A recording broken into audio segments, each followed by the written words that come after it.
let's transition a little bit out of food for a sec. Sure. You've gotten into being active. I don't know if it's CrossFit or what it is that you're doing, but I know you've gotten pretty active here over the last maybe 2 years. Like 6. 6 years. Yeah. Okay. Yeah. I used to be pretty heavy. I was 325 pounds like 6 years ago. Okay. And basically, my parents at the time were living in Arkansas, and I went to visit them. And I knew I was heavy. They had a scale in their bathroom. I stood on it, and I was just ashamed. You had no idea. I had no idea. I knew I was big. I just didn't know I was that big. And I got on the scale, and I was ashamed of it. And my buddy Greg has a gym in Moline called Badlands Athletics. He works with a lot of football players, getting them ready for college. And he said, come on up. He said, we're just going to assess and see where you're at, you know. So I went up there, and he beat me up, but not too bad. And I've always been athletic, a type of athletic anyway. And he just kind of helped spark that inner fire inside of me. And I slowly lost that weight, and now I weigh like 205. I have been doing CrossFit for about 4 years though. And I love it. It's hard, but I love the challenge, you know? So now it's just trying to maintain and not overeat and stay active, you know? Yeah. So do you do that more in the mornings, or are you in the evenings? I like the morning classes. You do? To get it over with. And it also just depends on my work schedule. You know, if I work in the morning, then I'll go at night. But a lot of times the night classes are really, really busy. So yeah.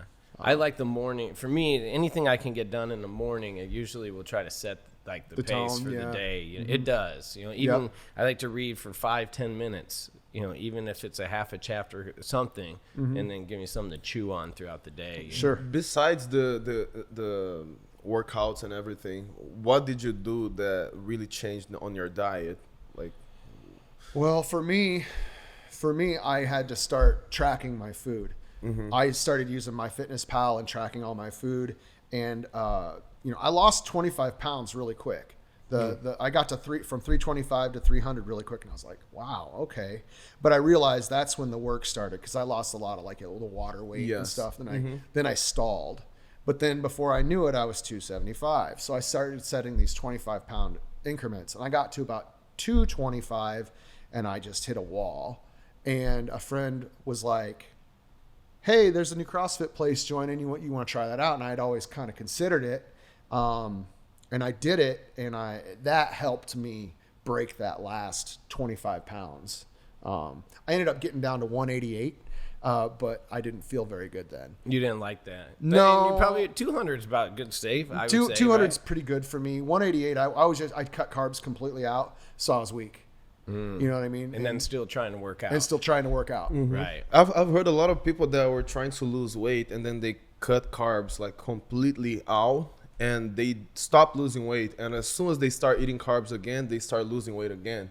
So basically, a lot of people say that, if you don't consume carbs at all, you're just not going to have energy to do your workout Not either. at all. So, yeah, And it helps. Carbs gives you energy. Yeah. I think it's important also to trick your body too. If you do the same thing over and over and over, you're going to stall and you're not going to see the results you want. But when you start changing your workout routines, which is why I like CrossFit, because it changes things. And I wouldn't work out as hard as I do if I were doing it on my own. Like having that coaching and programming done for you, like really, really helps me. Right. Yeah. And then you have some accountability in that too. There's Absolutely. other folks, Yeah. you know, they're maybe competition, but not Friendly. a competition. It's all friendly, like For sure. It's all friendly competition. Everybody's everybody's everybody else's cheerleader. You know what I mean? Everybody's cheering you on. You know, if you're the last person to finish a workout, you got the highest praise, you know, and it's a pretty cool community, you know, and it's not just the one we have here, which I love, CrossFit Wigwag. I want to give them a shout out for sure. It's the CrossFit community in general. I think is pretty accepting and pretty cool. Do you have any goals now in that level area, or just to get stronger and stay healthy? You know, I've got heart problems on my father's side. You know, he had a heart attack pretty young, and his father after him had heart attacks all pretty young, and so I'm just trying to prevent all that. And so I know you said this when we first started. I'm 41. You're a year ahead of me. I'm Maybe 43. 43. Yep. Okay. I knew it was pretty close. Mm-hmm. Yeah. Mm-hmm. No. And what are you, Victor? 28? Don't look at us like that. Oh man. Right? I'm 27. See, 27. Dang. Yeah. So he Just starting yeah. my life. Well, you just wait. You just wait, bro. But I kind of feel old sometimes. You know, I used to play soccer, and well, now when I try to play soccer, my knees starts to hurt already. So, you know, 28, 27 knees hurt.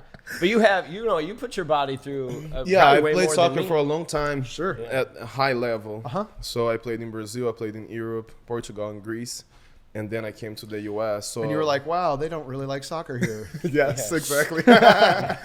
You're tuned in to the Talk About It podcast. I'm Lauren Fulmer, I'm Victor Dantas. and we're here to talk about it. Each week, we're going to have a guest come in, talk about it, tell their story, and really just hope to have some fun and bring some positive energy your way. Guys, make sure you subscribe to the channel, hit the bell so you know when's the next episode, and I see you guys in the next episode. Talk About It podcast.